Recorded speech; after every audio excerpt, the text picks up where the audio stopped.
This video is brought to you by A Better Route Planner, the route planner for EVs. Hundreds of cars are supported. Choose your configuration, plan your route with the charging network that you want to prefer or charging networks that you want to avoid. If you're a premium member, you can use real-time weather forecast and traffic information, and you can also use A Better Route Planner in your car with Android Auto or Apple CarPlay. Use the link in the description to support the channel and use A Better Route Planner Premium for 30 days for free. Hello everyone, I have here the Audi A6 e-tron and the Volkswagen ID.7 and it's time to compare them a bit. Very important, I will do even a drive test this Sunday. We'll do a long distance trip with the big battery Audi A6 and the big battery Volkswagen ID.7, and we'll see if the Audi A6 is really faster, because the data suggests so. It's a bigger battery, more WLTP range, and can charge with this 800 volt battery system way faster. In the ID.7 you can have a 77 kilowatt hour battery or 86 kilowatt hours. WLTP range is then 612 kilometers or around 700 kilometers. There's only two motor configuration, either rear wheel drive with 210 kilowatt or all wheel drive with 250 kilowatt. Both are restricted to only drive a top speed of 180 kilometers. We have a 400 volt battery system. AC charging is with 11 kilowatt, DC charging with the small battery around 190 kilowatt, and with the big battery 205 kilowatt peak.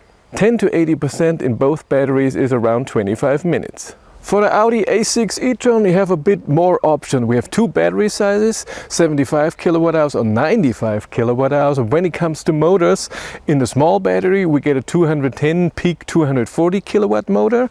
And then with the big battery we can have the rear wheel drive version as here with a peak of 280 kilowatt, quattro all wheel drive with 340 kilowatt, or the S version with 405 kilowatt all wheel drive power. All of them have a top speed of 210 kilometers an hour. This car with the big battery and rear wheel drive has the most range, 750 kilometers WLTP. All A6 have an 800 volt battery system. The small battery can charge with a peak of 225 kilowatt, the big battery 270 kilowatt, and the quattro even 280 kilowatt peak. 10 to 80% in all of them is around 22 minutes.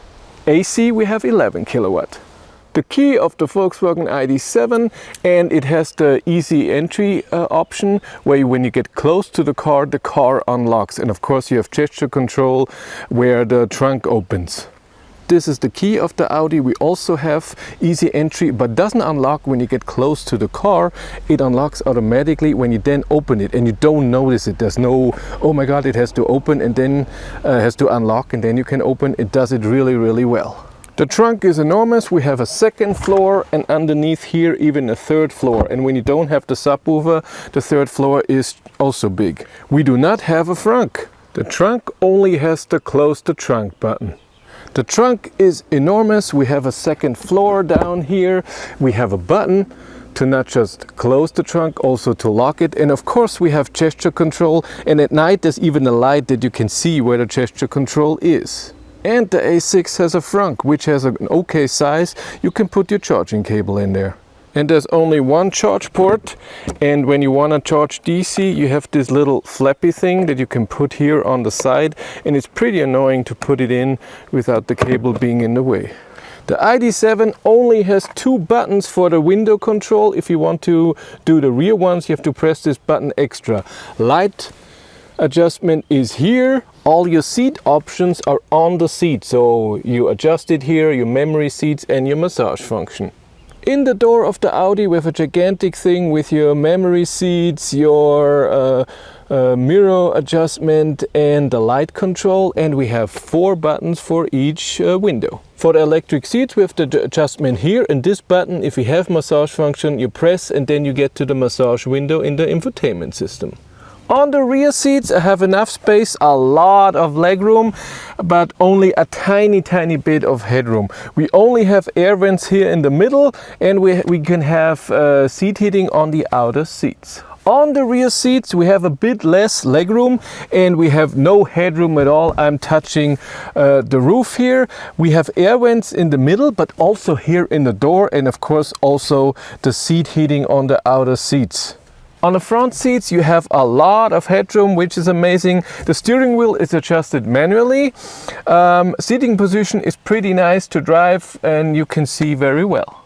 On the front seats I feel like I sit a bit higher and I only have a tiny bit of headroom. Other than that I can reach everything. I have gigantic displays in here and the view outside of the car is also great.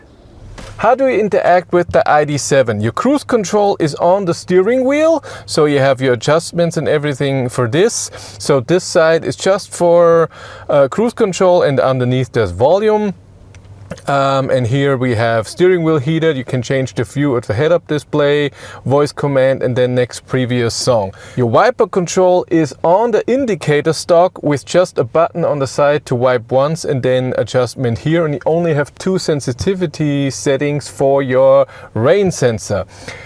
In the Id.7, the cockpit is for almost nothing. You have your main things and that's it. All is on the head-up display. In the head-up display you can see your assist system, your state of charge, your range, your average consumption, and when of course you have augmented reality part that shows you arrows, or when your travel assist, your steering assist is on, and if you have to go off with navigation. And when you are navigating you get also information how long does it take to a destination and how many kilometers you have to drive. When you get into the car infotainment system, there's always the privacy setting of the user. You have to accept that, otherwise you cannot get in most of the functions of the infotainment system. In the Id.7 you have no buttons regarding the infotainment system, only the hazards. Everything else is on the infotainment system as well. All of your climate is here, volume, temperature, seat heating, seat ventilation, turning music off, muting it. You can customize 5 buttons up here, and then in the climate 2 buttons on the left and 3 buttons on the right. If you don't have the interior package, you even get 3 buttons here on the left and 4 on the right. But the buttons down here have only to do with climate. Up here you can put all of your apps, anything you want, but again the maximum number is 5. In the Audi we have a way different layout. There are buttons and stuff here in the middle, and the cruise control is an extra stock on the side here. The steering wheel here on the left is something completely different. So with this you change your view of your cockpit, and the cockpit is gigantic. Where in the Id.7 it's tiny and doesn't show anything. Here everything is in here. You have your average consumption, of course 2 trips, we have your date, we have your odometer and everything, and we have the regen level, and on the right side you have your music, navigation, and your phone, and then you can also adjust stuff and whatnot. What we have on the steering wheel is a favorite button, and you can put this on the overspeed warning of the EU regulation if you don't want it. And of course also steering wheel heater, and then adjustment volume and next song. A different thing, we have also an extra knob to change the volume. Something what's different here than in the Id.7, if you press the mute button on the steering wheel, or here as a real button, music, if you play it from Spotify or whatnot, is really just muted. It plays on. Where in the Id.7 if you press that, it stops playing, it's paused, and then you can press play again. That's a bit annoying. The real buttons are a bit different. We have assist system here and your drive mode, where in the Id.7 you have buttons on the screen. You have them here in real life, and the screen is also a bit different. Those 6 things here, where's navigation, charging and stuff, you can change. You can put something else in there, but under here where it says climate, you can't change those. If you press long, nothing happens. This is just how it is. The view of this main screens you can change. It can be different views. You can, if you add a side, you have different layouts that you can use, and then you can change whatever you want to see here. For example, I have the battery here, I have music here, phone, my map, very gigantic, and then here my driving data, map again, and stuff like this. So you can do a lot of things, and you have a lot of options.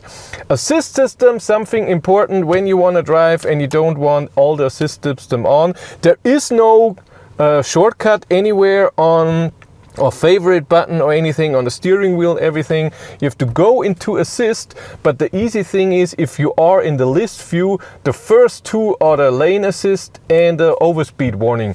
That is all regulation from the EU. You can turn it off very, very fast. Both cars have Spotify integrated. The A6 though, with the Audi system, can have many apps. There are, I think, 50-60 apps in the store that you can get. You need of course internet connectivity. That means you either buy data from Audi to have this connected, or you have to connect it to your phone.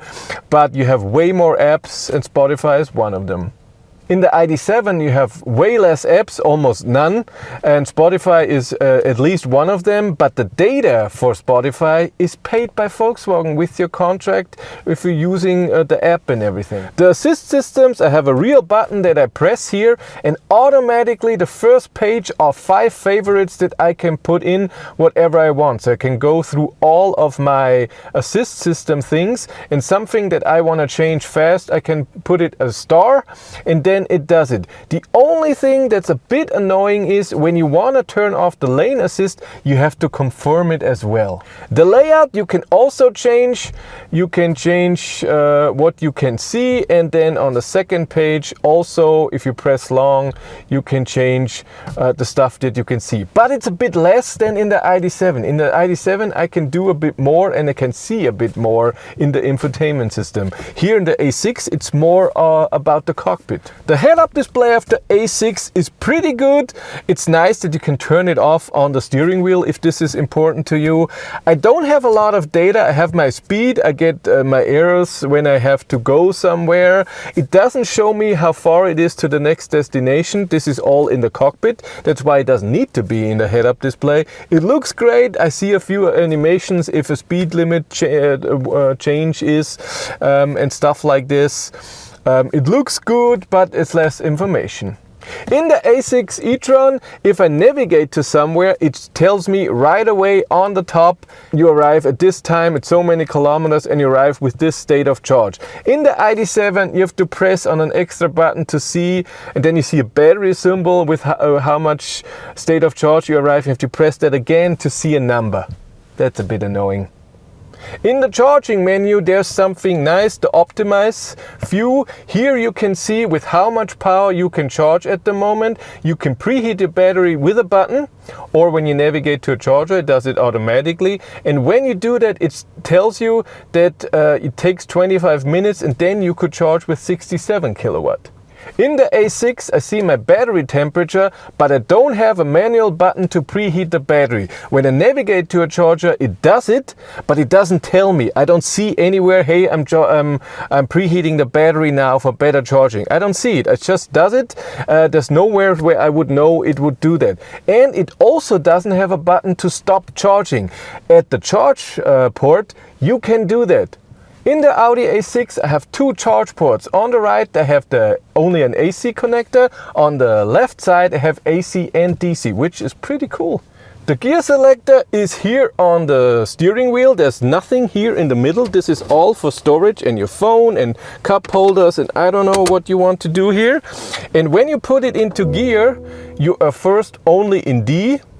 And when you do it again, you're in B, and B gives you the most regen. There are no pedal shifters or anything. In D, you have no regen or auto regen, where it does it automatically. So when it sees that you're gonna go right, or when there's a car in front, it will use regen automatically, and if there's nothing it will just coast.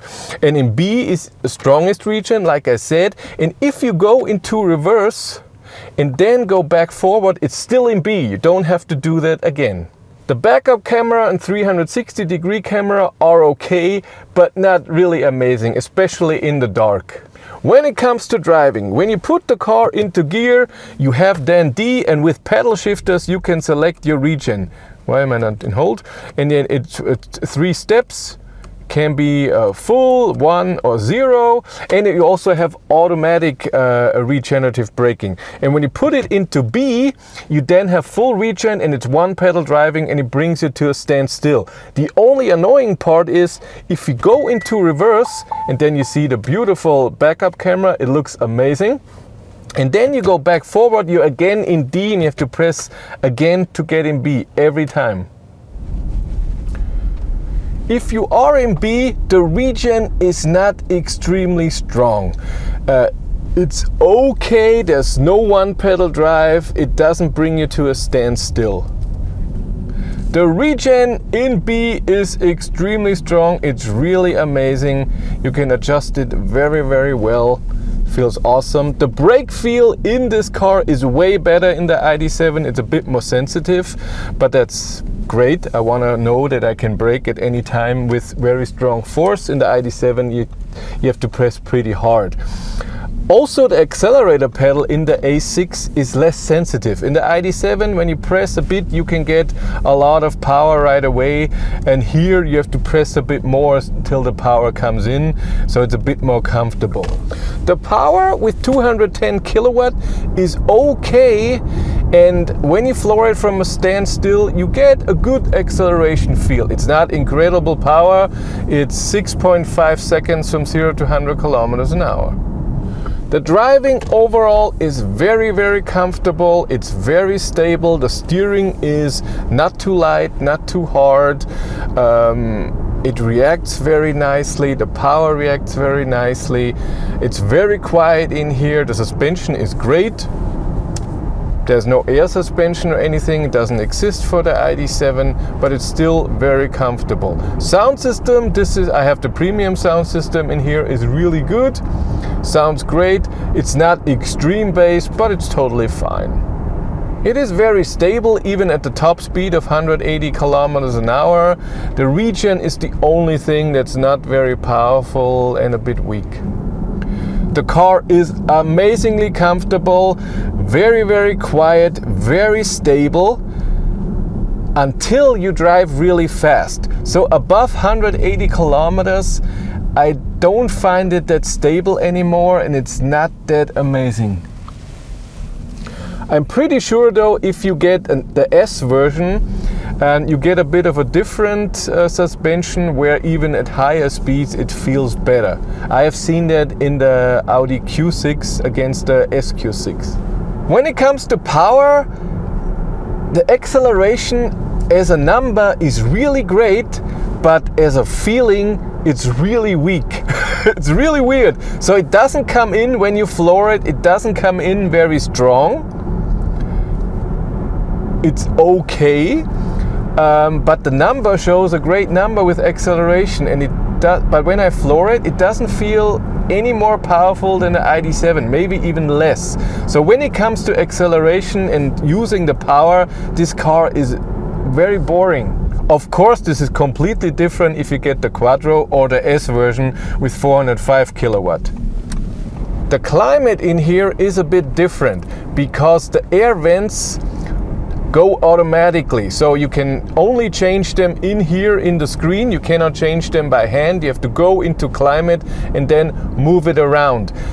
So the negative part is if you want to close something, you have to press a button and then get in and do it. You can't do it by hand. The positive about the thing is that it also moves around automatically. So when the car is very cold and you heat it up, or the opposite, it's hot and you want to cool it down, it does the movement of the air vents automatically, which is very nice. So as you can see, the two cars have a completely different concept, where the A6 is display, a lot of buttons here, a big thing, and this car even has the third screen here and digital mirrors.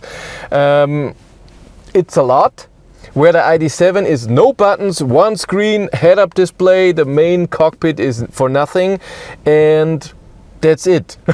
And of course you can have the options that you can have in here. For example, sound system, there are surround speakers in the headrests here, where the ID.7 cannot have that. But of course there's also a price difference in what you want to pay.